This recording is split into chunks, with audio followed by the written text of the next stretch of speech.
the wool shock of 1966, the collapse of the wool industry, 131% rise in unemployment. These are the headlines that dominated New Zealand media in the 1960s. Out of the blue, wool, the heritage industry of New Zealand, had completely collapsed.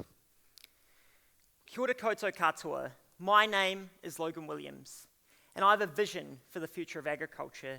Today, I'd like to take you all on a journey, showing you firsthand how we can alter and revolutionise our agricultural industry, but also, more importantly, show the challenges we face if we continue to focus on commodities and why wool is a cautionary tale.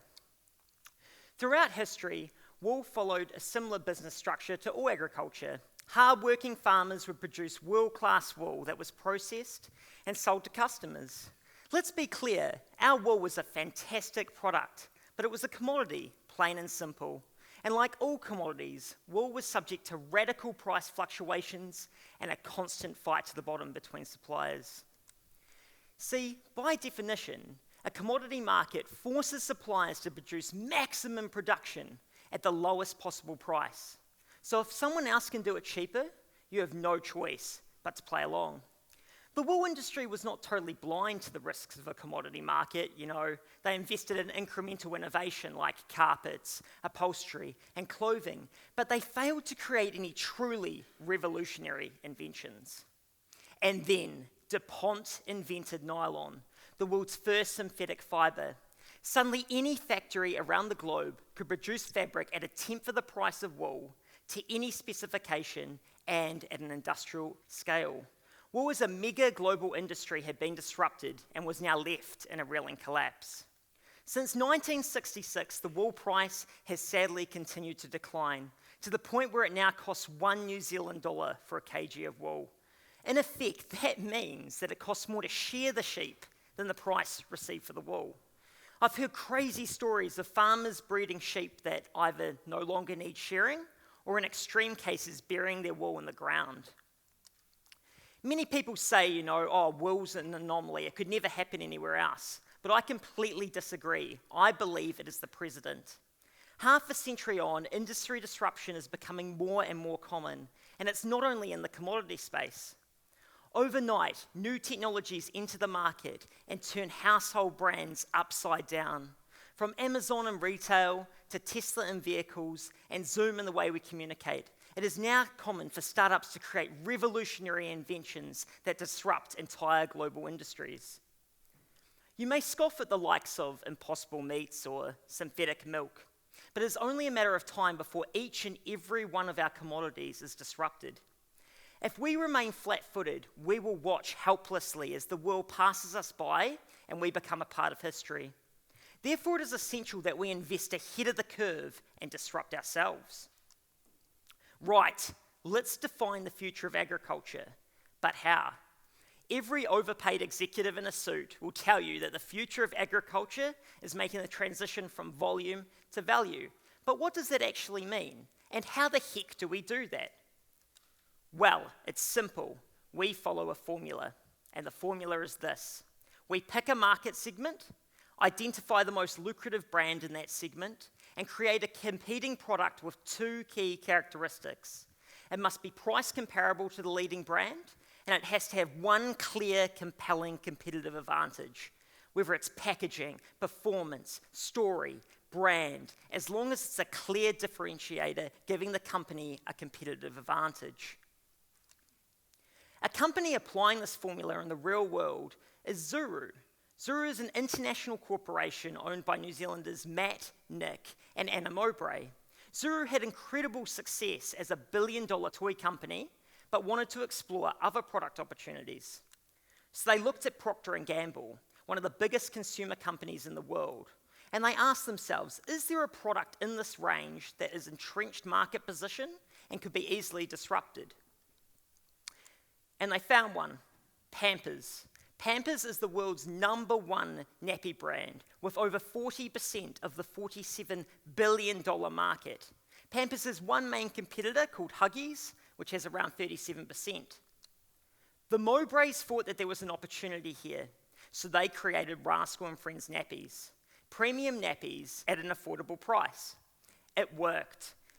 Rascal and Friends is now one of the biggest nappy brands worldwide and can be found on shelves all around the world, creating an estimated $100 million in revenue each year. After this success, they invested in Monday Hair Care, taking on the likes of Head & Shoulders. And they did it again with nude pet food, taking on the likes of Purina. In fact, they literally describe their work as creating innovative, disruptive brands in big, stodgy consumer brand categories. Zuru has proven that it's not only possible to challenge these mega corporations, but you can win. Sounds simple, right? But of course, it's not at all.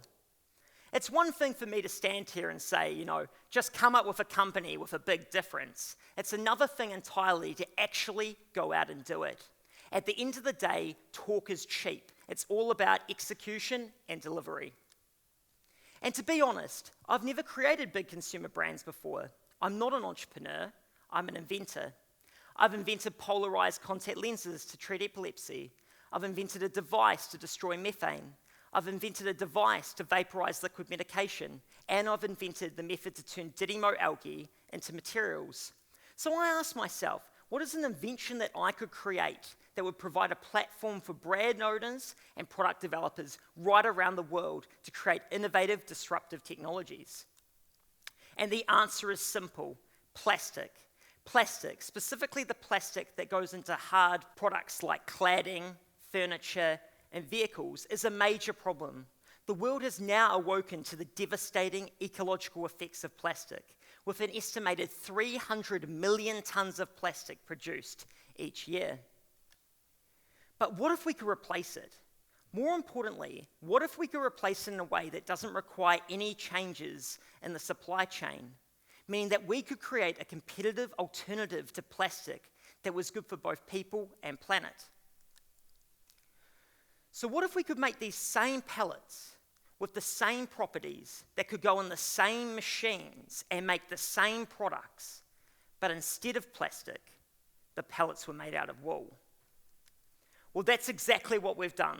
In partnership with New Zealand Merino and Ministry of Primary Industries, we have developed Shear Edge, which uses our Keravos technology, taking any type of wool, dags, bellies, sides, pieces or fleece, and bonds it with polymers to create pellets. These humble, simple pellets are the building block of every product you see around you, meaning that any company can simply take our pellets and integrate it into their factory without changing a single thing. In fact, it has been scientifically proven that adding wool to the products makes them stronger, lighter weight, more sustainable, and not to mention the fact that the wool looks cool in the product. This enables us to shift huge volumes of wool, but more importantly, we return a wool price of $5 New Zealand back to the grower. Better yet, we are utilising what is considered a waste product for the industry. So we're going from the likes of dags at 30 cents all the way up to $5 New Zealand, which is hugely profitable for the farmer. Shear Edge will champion sustainability, not only in the garment industry, but in hundreds of new unexplored products previously thought impossible. But it's not just the wool industry that benefits. In effect, we're making it possible for any brand or any company to use the formula I previously described. By using our material, they can actively disrupt their industry and create something completely new. In a short time span, we've built an entire pellet plant in Hamilton. We've received an international patent with AJ Park. We've trialled multiple products, and we've onboarded 17 world-class brands to use our material. This year, we are launching the world's first woolen cladding with Dynax, a woolen cooler bin with Yeti, a woolen kayak with Phoenix, and wait for it, the world's first woolen catamaran.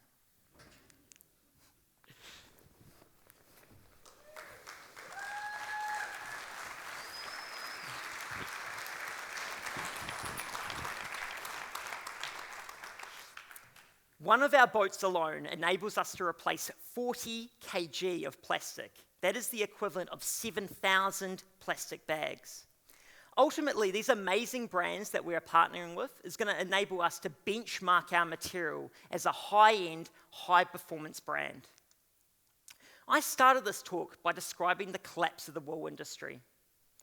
The commodity market never recovered, but we have an opportunity to redefine the wool business. Imagine what we could do with the likes of milk powder. What can we do to shift our most commodified industries into the high-value space?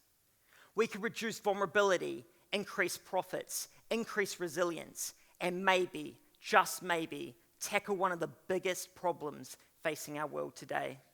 My name is Logan Williams, and I have a future for New Zealand agriculture. A future where farmers are paid fairly for their work. A future where we move from volume to value, creating beautiful, durable products that are good for both people and planet, by replacing plastic one fibre at a time. A future for us and our children after us. Are you with me? Thank you.